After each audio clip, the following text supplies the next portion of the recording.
Depuis les premières implantations des prothèses valvulaires cardiaques il y a plus de 30 ans, plusieurs millions de patients ont bénéficié de ce geste chirurgical. En France, environ 9000 prothèses sont implantées chaque année. L'échocardiographie possède un rôle fondamental dans la surveillance des porteurs de prothèses. À ce jour, plus de 50 types de prothèses ont été conçus et on distingue traditionnellement les prothèses mécaniques, caractérisées par leur excellente durabilité mais qui nécessitent une anticoagulation rigoureuse, les bioprothèses qui, à l'inverse, n'imposent pas de traitement anticoagulant mais dont la durabilité est moindre, puisque classiquement, au-delà de la 6e année, les premiers signes de dégénérescence peuvent apparaître. Les homogreffes, peu utilisés, car de disponibilité limitée. Leur grande indication est essentiellement l'endocardite bactérienne.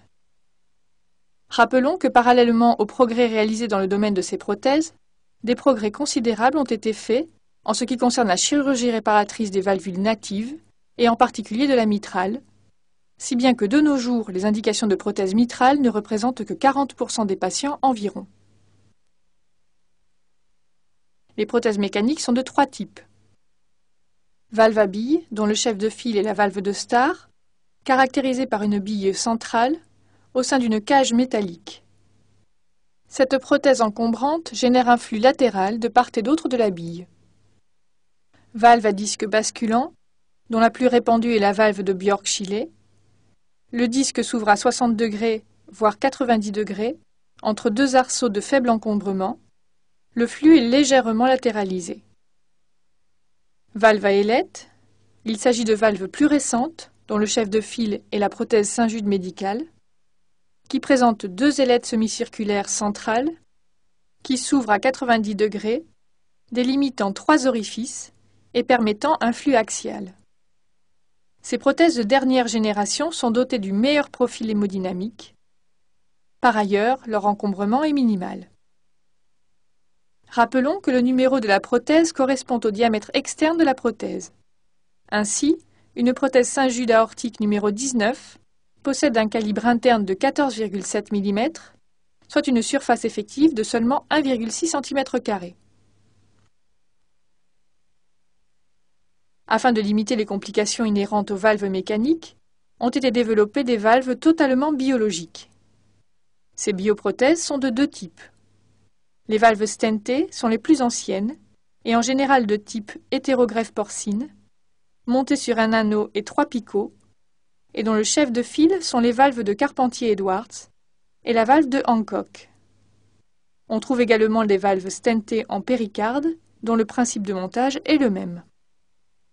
Classiquement, ces bioprothèses sont relativement encombrantes, avec un profil hémodynamique légèrement inférieur aux prothèses mécaniques. Les valves stentless qui sont apparues plus récemment, caractérisées par l'absence d'armature et ainsi de plus faible encombrement, sont d'une meilleure hémodynamique.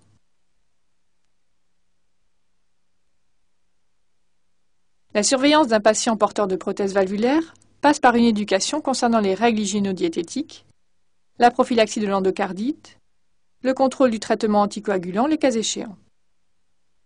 Sur le plan clinique, il faut demander au patient de consulter devant l'apparition de signes cliniques inhabituels et en cas de diminution des bruits d'une prothèse mécanique. Par ailleurs, les contrôles seront réguliers avec électrocardiogramme, radiographie thoracique et échodoppler cardiaque, bilan biologique, au moins une fois par an. En cas de doute, il ne faut pas hésiter à pousser plus loin les investigations avec le radiocinéma de valve et l'échographie transœsophagienne. La surveillance échocardiographique sous-entend un certain nombre de prérequis, comme la connaissance parfaite du type de prothèse implantée, l'orientation donnée à la valve par le chirurgien et les éventuels gestes associés. D'une façon générale, le but de l'examen échocardiographique est de préciser le fonctionnement de la prothèse, soit de type mécanique, mouvement de l'anneau, jeu du ou des éléments mobiles, soit de type bioprothèse, mouvement de l'anneau, jeu et épaisseur des sigmoïdes. L'absence d'écho anormal paraprothétique, la taille et la fonction du ventricule gauche, la taille de l'oreillette gauche, la taille et la fonction des structures droites. Pour explorer au mieux une valve de type star en position mitrale, il faut multiplier les vues et plus particulièrement les incidences parasternale gauche, apicale et sous-costale. Les modes 2D et TM sont complémentaires pour apprécier les trois éléments principaux constitutifs de la prothèse.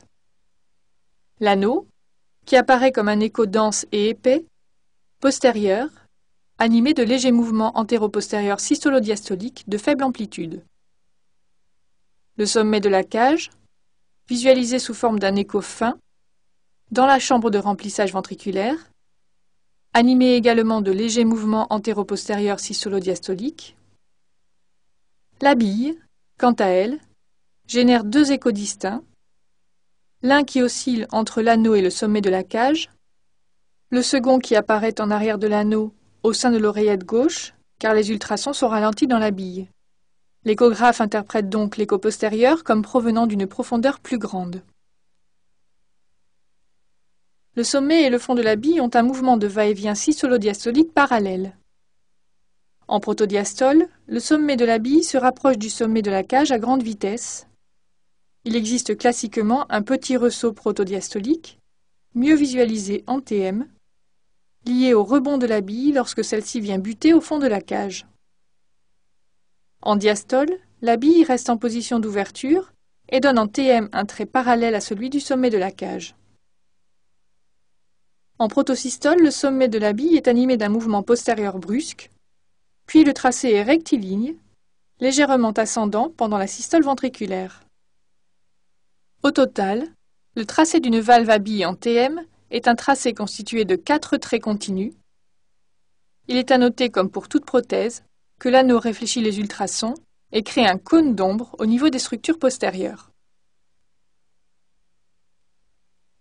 En position aortique, une prothèse à bille est explorée au mieux par les incidences parasternale gauche, apicale, sous-costale, voire parasternale droite. Les mouvements de la bille sont du même type que ceux qui ont été décrits précédemment: ouverture rapide protosystolique avec ressaut, fermeture rapide télésystolique.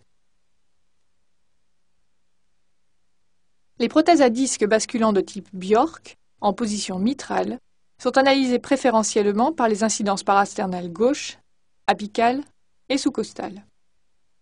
Les modes 2D et TM sont complémentaires pour apprécier les deux éléments principaux constitutifs de la prothèse.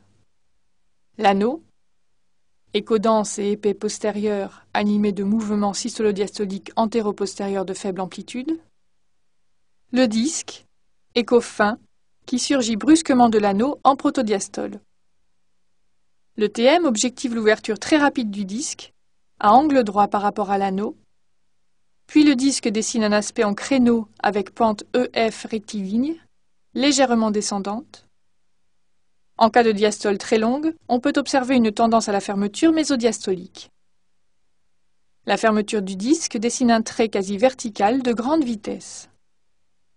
Avant l'ère du Doppler, les paramètres d'amplitude et de vitesse d'ouverture et de fermeture étaient les principaux critères de surveillance pour ce type de prothèse.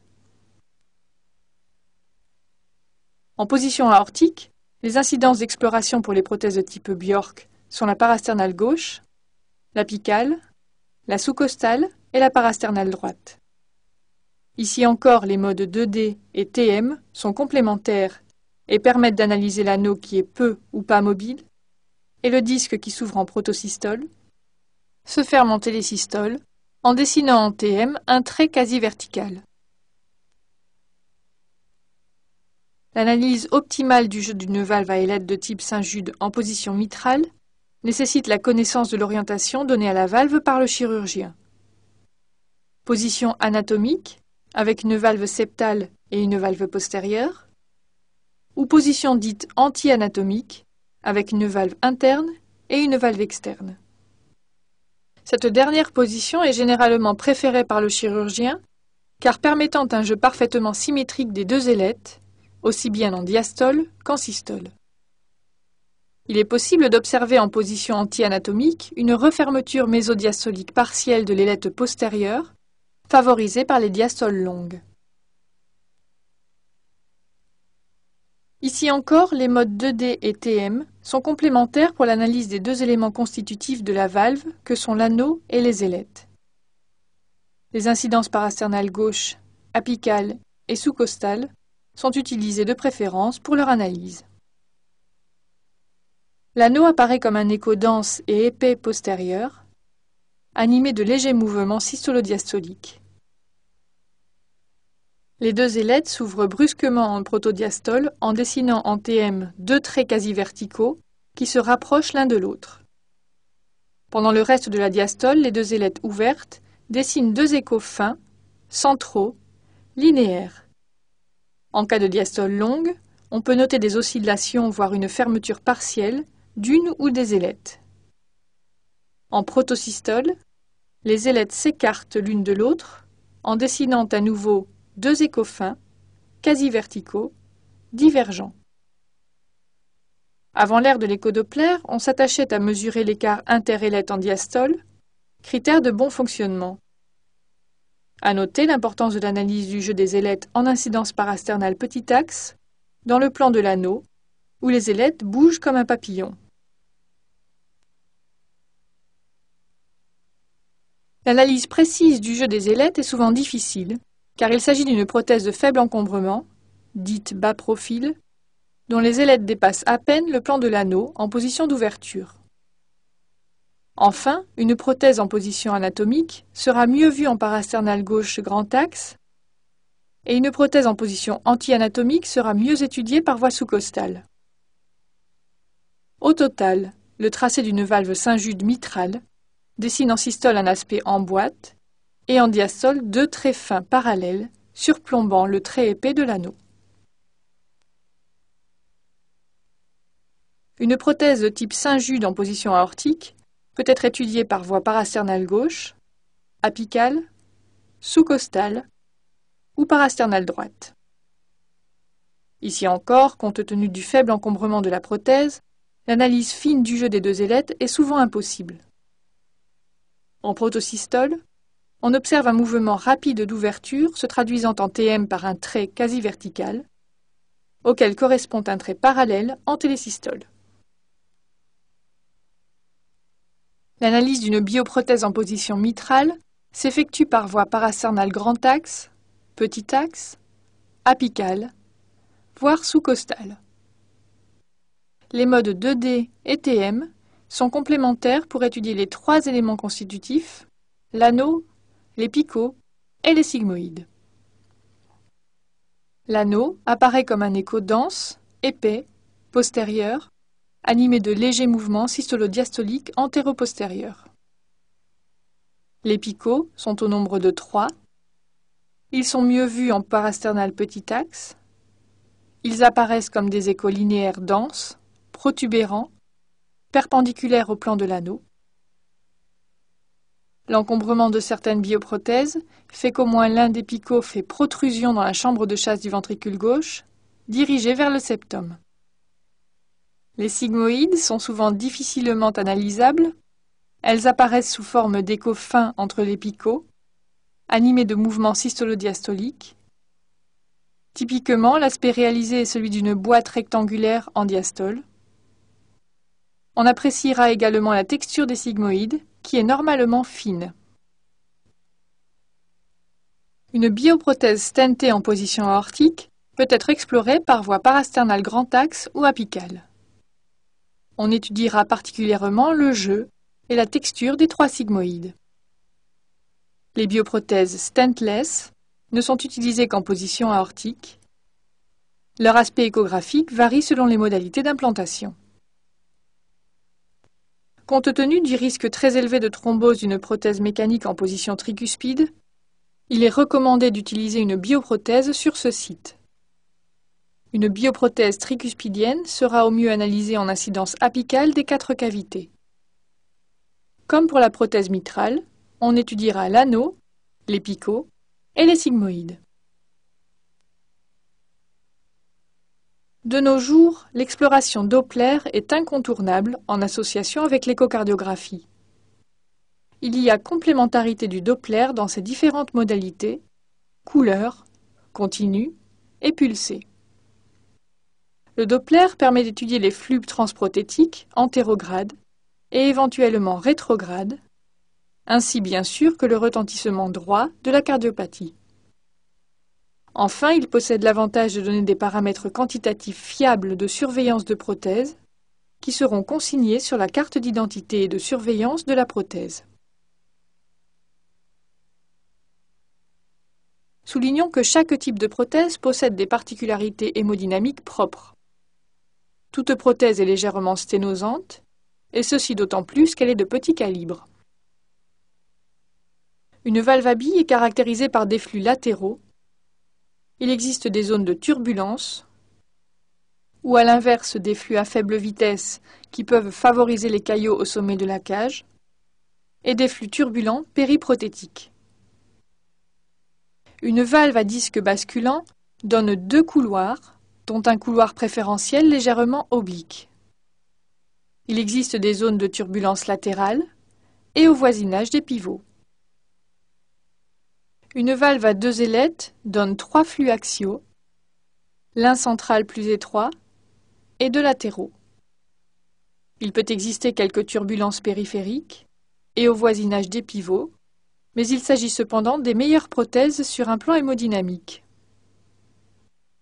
Une bioprothèse est classiquement plus sténosante qu'une prothèse mécanique, mais le flux est central, axial.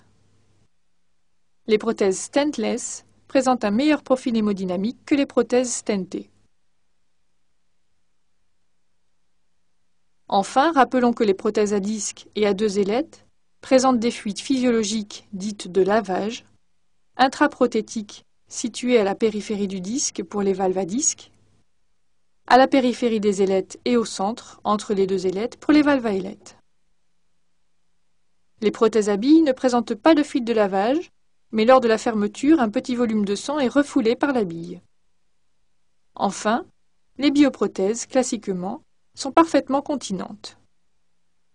Les fuites intraprothétiques physiologiques sont à différencier des fuites paraprothétiques fréquentes en post-opératoire immédiat, situées au niveau des points de suture en pomme d'arrosoir et qui peuvent disparaître, colmatées par l'endothélisation.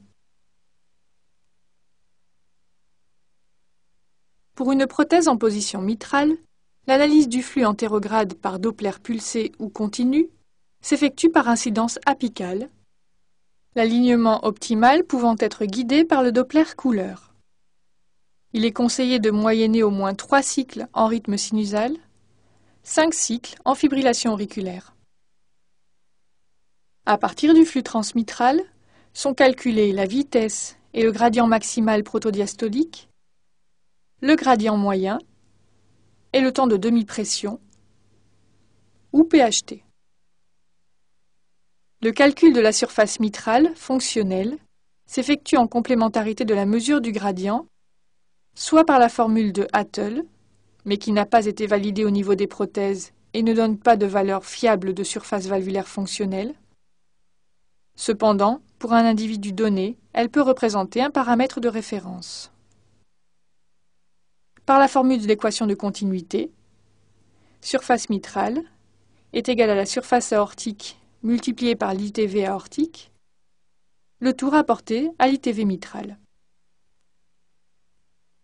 Les valeurs normales pour les différents types de prothèses ont été étudiées par plusieurs auteurs et sont présentées dans le tableau ci-contre. On retient 5 plus ou moins 3000 mètres de mercure comme valeur de gradient moyen pour une prothèse mitrale. Il existe fréquemment une petite fuite mitrale intraprothétique de lavage, qui est en fait difficile à détecter en échographie transthoracique, compte tenu de l'effet masque de la prothèse. La mise en évidence d'une fuite typique doit faire évoquer avant tout une déhiscence paraprothétique. Au niveau aortique, l'analyse du flux antérograde doit se faire par Doppler continu, car les vitesses et les gradients au niveau aortique sont trop élevés pour être mesurés par Doppler pulsé. Le Doppler couleur guide le positionnement du faisceau Doppler. Tout comme au niveau mitral, il est conseillé de moyenner au moins 3 cycles en rythme sinusal et 5 cycles en fibrillation auriculaire. À partir du flux aortique, obtenu en incidence apicale et parasternale droite, seront calculés la vitesse et le gradient maximal, le gradient moyen. Le calcul de la surface valvulaire fonctionnelle doit faire appel à l'équation de continuité. Surface aortique est égale à la surface de la chambre de chasse multipliée par l'ITV de la chambre de chasse, divisé par l'ITV aortique. Certains auteurs utilisent d'un contrôle à l'autre le numéro de la prothèse comme diamètre de la chambre de chasse. Le positionnement de l'échantillon Doppler dans la chambre de chasse doit se faire 1 cm au-dessous de la prothèse, sous peine d'être dans une zone d'accélération du flux en amont de la prothèse. L'indice de perméabilité a été proposé par de nombreux auteurs comme un paramètre simple permettant de s'affranchir du calcul des surfaces. Cet indice peut être obtenu soit à partir des vitesses maximales, soit à partir des ITV. Les valeurs normales ont été publiées par de nombreux auteurs et sont résumées dans le tableau ci-contre. On retiendra que les gradients moyens sont significativement plus faibles avec les prothèses Saint-Jude qu'avec les stars. Les valeurs de surface varient de 1 à 2 cm² en fonction de la taille des prothèses. Plus la prothèse est de petit calibre, plus le gradient est élevé. L'ordre de grandeur pour l'indice de perméabilité est habituellement de 0,40. Concernant le cas des prothèses de petit calibre, il n'est pas exceptionnel, comme par exemple avec une prothèse Saint-Jude numéro 19, de trouver un gradient moyen élevé, au-delà de 30 mm de mercure. Les travaux récents de la littérature laissent à penser que les gradients sont surestimés du fait de l'existence, comme dans le rétrécissement aortique, du phénomène de vena contracta, c'est-à-dire de contraction de la colonne sanguine juste en aval de l'obstacle, d'autant plus que l'aorte ascendante est de petit calibre. Par ailleurs, le phénomène de restitution de pression explique que les chiffres hémodynamiques et Doppler puissent être différents puisque non mesurés exactement au même site. Compte tenu de ces éléments, les surfaces écho-Doppler calculées sous-estiment la surface anatomique. Les prothèses mécaniques à disque et à double ailette présentent une petite fuite de lavage vue en Doppler couleur, localisée dans la chambre de chasse du ventricule gauche sous forme de 2 petits jets excentrés. À l'opposé, les prothèses de star et les bioprothèses n'en présentent pas. Au niveau de la tricuspide, les principaux paramètres mesurables sont superposables à ceux de la mitrale. L'incidence d'approche optimale et l'incidence apicale. Peu de travaux ont été publiés sur de grandes séries, en dehors de celles de la Mayo Clinic. Les limites de l'échographie transthoracique sont bien connues. Elles sont fonction du patient et de la qualité de la fenêtre ultrasonore, de l'appareil et de son niveau technologique, de l'opérateur et de son expérience. 2 éléments sont également à garder en mémoire. Les gradients mesurés sont toujours débit-dépendants. La mesure systématique du débit cardiaque est donc un complément essentiel. La prothèse, du fait de la présence d'une zone d'ombre liée au métal, peut masquer une fuite paraprothétique, d'où l'intérêt de multiplier les incidences, de toujours tenir compte du contexte et de l'auscultation. C'est dans ces cas que l'échographie transœsophagienne sera très utile. Concernant le suivi des prothèses, il est recommandé d'obtenir systématiquement des paramètres de référence 1 mois après la chirurgie, alors que l'hémodynamique du patient est stabilisée. Par la suite, un contrôle par écho-Doppler pourra être fait au 6e mois post-opératoire, puis 1 fois par an environ. En ce qui concerne les bioprothèses, le risque accru de dégénérescence au-delà de la 6e année doit faire rapprocher le contrôle à partir de cette date. Enfin, soulignons l'importance de noter tous les paramètres sur le carnet de surveillance que le patient doit toujours porter sur lui. L'échographie transœsophagienne n'a pas sa place dans le suivi régulier d'une prothèse. Il s'agit d'un examen qui doit essentiellement servir à résoudre un problème. Cependant, de nombreux auteurs ont souligné l'intérêt de l'échographie transœsophagienne en contrôle post-opératoire pour les prothèses mitrales. Cet examen permet d'éliminer la présence de petits échos anormaux paraprothétiques, strands, ou petit thrombus, dont on connaît la fréquence en post-opératoire immédiat, période de grande instabilité sur le plan coagulation. L'examen en échographie transœsophagienne doit de préférence être fait avec une sonde multiplan en utilisant les incidences transgastriques pour explorer la face ventriculaire de la prothèse et transœsophagienne pour la face auriculaire. L'échographie transœsophagienne étudie et recherche le jeu des éléments mobiles, mobilité, amplitude d'excursion, angle sous lequel le jeu des ailettes est le mieux analysé, le gradient transprothétique, les petits échos anormaux, le contraste dans l'oreillette gauche, des fuites physiologiques de lavage intraprothétique, une éventuelle fuite paraprothétique, assez fréquente en post-opératoire immédiat, et dont on sait qu'elle peut disparaître secondairement par endothélisation. L'échodoplaire transthoracique s'avère un examen de choix de surveillance des prothèses valvulaires cardiaques. L'examen doit être réalisé par un opérateur entraîné, connaissant parfaitement le dossier du patient et consigné dans un carnet de surveillance de prothèse.